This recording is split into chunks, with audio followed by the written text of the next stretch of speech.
Hey everyone, we've done a lot of rules, a lot of GM advice, and I thought today maybe we would talk to the players directly and give them some tips and ideas on how to run a couple of the most important ideas that you'll find in Savage Worlds, and that is, of course, support and testing. Savage Worlds, one of the best games. Hey everyone, it's Carl with Tabletop Tango. Look at the bubbles, do the stuff. We'd love your support. We'd love your likes. Especially would like your subscribes because we're slowing down on those. And if you're watching the channel, please subscribe. We'd enjoy seeing those numbers go up. So anyway, what am I talking about today? Well, what I'm talking about is two of the key concepts that you'll find in Savage Worlds that make it really fun, and that is support and tests. Those two concepts really make the game flexible, add some spice to it, get you out of the standard rhythm of I attack and then I attack and then I attack. You can do things like test to really put your opponent back on their heels and all sorts of cool stuff. But what I get sometimes, and this is from my players who are experienced, is sometimes they have a mental block as to how to really take advantage of support and tests in their game. And then as a game master, how do I allow them to take advantage of it to really kind of enhance the play of the game. So let's talk about that. So first, let's just make sure we understand what support is. From the rules, it says sometimes characters may want to cooperate or help an ally with the task. If so, and the GM decides it's possible, supporting characters roll the relevant skill on their action if the game is in rounds. So you can do support outside of combat and exploration, that sort of thing, and declare which of their allies' traits they're attempting to support. So they do need to say, I'm supporting their fighting, or I'm supporting their thievery, or whatever it is. Success grants the ally +1 on one trait total this round, and a raise adds +2. You can never have more than +4, so you can have multiple people helping, doing a support, but you can never get a greater than +4 on your bonus. So that's the support. Basically, you're defining a skill that you want to use that will support an action or a trait that another character is using. Really simple, but where people get kind of messed up is like, well, why would I want to do support? Why can't I just do the thing too? So it's like searching the room. Why would you not want to do it yourself and have everybody do a notice roll versus maybe supporting somebody doing the room? Well, the reason for it is, of course, you just need a success. And so if you're supporting, you're giving more bonus to somebody who's rolling to get that success, as opposed to everybody trying to get a success, or at least one person out of the four party players getting a success. You now have kind of made it so that it's more likely that another player might get a success. And this is important for something that's difficult, that has a large number of penalties. So maybe searching the room's not the best example unless there's a super secret door that gives you a -4 to find it. And so everybody rolling, they're going to miss it. But if somebody can do a support roll on somebody's notice, they would give them a bonus. And so let's talk about another example. So think of a creature with a high parry.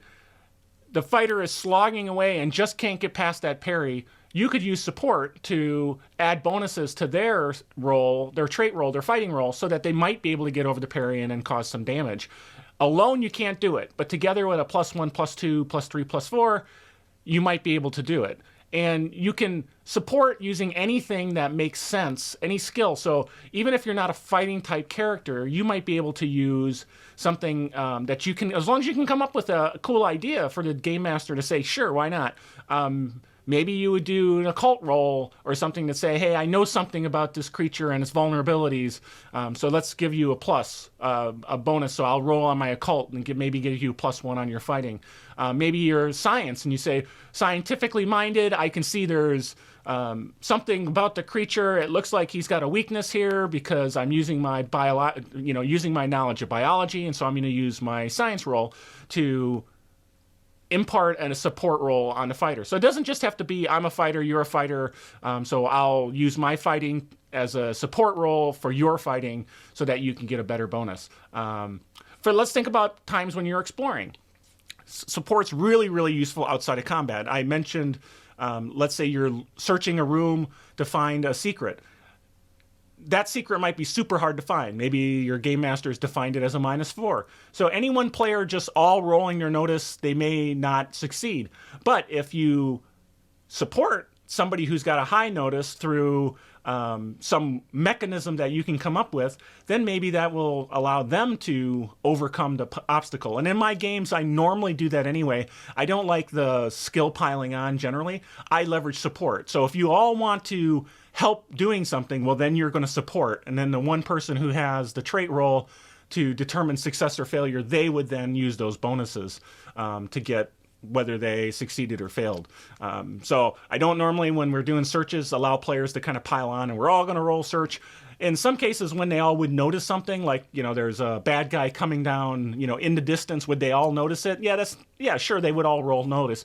But if you're searching a room, why not just have the one person who's got the great ability be the one who's kind of taking the lead, everyone's supporting, and then you might succeed on that. So same thing for, like, let's say somebody's trying to disarm a trap. You could use your science to say, I understand the technology of traps, or use your research to say, I read something about this trap in the past. So it doesn't have to be just notice. Well, I noticed something about the trap. So notice is so boring, but you can use it. But it's so boring. It's much more interesting to have the players kind of come up with new, interesting skills that make sense for what they're trying to do. So what are other examples? Maybe you're using athletics to get a detonator across the road to one person setting the bomb using their repair. And so you're going to use athletics to help out. Maybe you're leveraging your occult to roll in the ancient dungeon to recognize markings that might be traps to help with thievery skills. Using healing to support research skill to help a player reviewing medical information at an outpost that people have been disappearing. Lots of stuff you can do. Support's really fun. And support is relatively simple because you just need a success to add a benefit to one of the traits. Now, if you want to attack your opponent, that's where tests come in. So let's talk about tests. The support, what does the book say? The support option allows the player to help out his allies. Test is the opposite. It lets him make things more difficult for his foes. Tests include embarrassing an opponent, throwing sand in his eyes, staring down with a steely gaze, or anything else a clever player can think of to rattle his enemy or put him off balance. So to perform a test, the player describes the action, works with the GM to determine the most appropriate skill. Tests are resisted instinctively, so the attack or skill roll is opposed by the attribute, so it's an opposed roll. So for example, if you're trying to trip somebody using athletics, which the book mentions, that would be versus agility, because those are what the linked attribute, that's the linked attribute to that particular skill. So for example, another big one in testing is taunting. So the taunt skill is linked to smart, so you'd be going against the opponent's smarts. So if the attacker wins the opposed roll, again, it's an opposed roll, so it's tougher than a support, right? Because the attacker is rolling die too. And so you have to get a much higher roll if that against that opponent generally, because it's not just going to be a 4, it's going to be whatever that opponent rolls. And so if that opponent has a D8 in some skill, the expected value is going to be like a 4.5. So and they can have exploding dice as well. So it's could be much higher and make it much tougher. So if the attacker wins the opposed roll, he can choose to make his foe either distracted or vulnerable. If he wins with a raise, the target is also shaken, or there may be other subjective effects as the GM allows. Very cool. It's all about making your foe more, setback. So let's say it's a very tough opponent, hits hard, you might want to do a test to distract them, which gives them a -2, so that they're less likely to hit somebody that they're about to attack. If you have all your party ganging up on them, you might want to make them vulnerable, because then everybody has a +2 against them. So it really allows you to make the opponent in a much worse state for all the party, not just a +1 to one of the traits of a particular character. So it's very powerful. That's why it's a little tougher. So what are some examples? Well, they already mentioned some. There's 2 skills that are very much tied to testing, and one is taunt, the other is intimidate. They're very much aligned with using those skills to test an opponent. So like, for example, taunt is against smarts because that's the link attribute. And so if you're going against a dumb fighter who's really dumb, but he's super powerful and hard to hit, you might want to use a test against them and taunt them and then give them distracted so that they -2 on their hits, or make them vulnerable because that makes it easier for your party. But you use taunt because that linked attribute is lower, and so you get a better chance of doing it. Obviously, you can intimidate a foe. But the really interesting thing is when you start using other skills as appropriate to do it. You can obviously use a fighting roll or a shooting roll to do a test as well, so that works. But what's kind of cool is if you can use your other skills, like you've got science, you've got research, you've got the occult, you've got so many repair, healing. I mean, you might be able to say, hey, as a cleric or as even just a regular player with healing, I can GM, I like to, using my healing, I understand where I could put pressure point on the opponent, and so I'd want to leverage that to make him kind of, upset and, oh, wow, what's going on? You could say, well, that's actually a touch tack. You can say, hey, that's pretty clever, so I'm going to allow you to do it. It's really up to the GM to allow what makes sense for a testing. I personally am pretty lenient because when players use tests, that means they're thinking, and lots of times players won't use tests. And so I like to reward if they come up with an interesting thought process to make it work. And it's like, yeah, maybe that technically would be a fighting roll and you're, stretching it a little bit, but I don't care because I want the players to have, fun doing it. So big deal in combat. Can also be, something when you're in, I believe you can do tests when you're using, when you're doing a duel in the Weird West. That also tests from bystanders can help out and do some damage. So very cool. So what are some other examples? Maybe you use science to trick the foe that perhaps I have the strength after all, right? I'm using science to show that I'm stronger than I actually am by, taking advantage of something I understand about the mechanics of the body or something along those lines that helps me stand up even though I should be knocked down. And then using that instead of intimidation. So that might be something. Obviously, we got intimidation taunt, mentioned about that. You could do something like performance to do a trick on somebody, or, mull them into a sense of ease because of whatever, and so that makes them distracted. The music's making them distracted.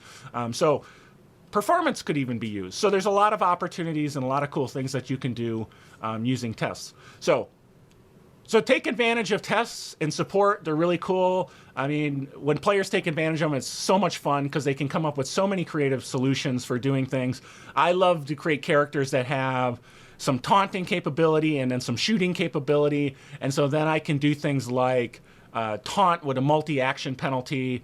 So taunt them and then get them kind of vulnerable to others' attacks, and then attack them with my gun at a straight shot because they're +2 vulnerable and I'm -2 for my multi-action, but I've put them in a space for everybody else. So I'm still combat effective, I'm still having a good time, and then the rest of the players can take advantage of something I've done.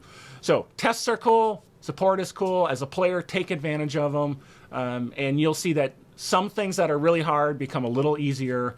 Opponents that are super hard, you can knock them down a notch or two and really be able to take advantage of their weaknesses. So once again, I'm Carl with Tabletop Tango. Look at the bubbles, do the stuff. We'd love your support, like, subscribes, all that good stuff, just like I said before. And we'll catch you next time. Bye. Savage World, one of the best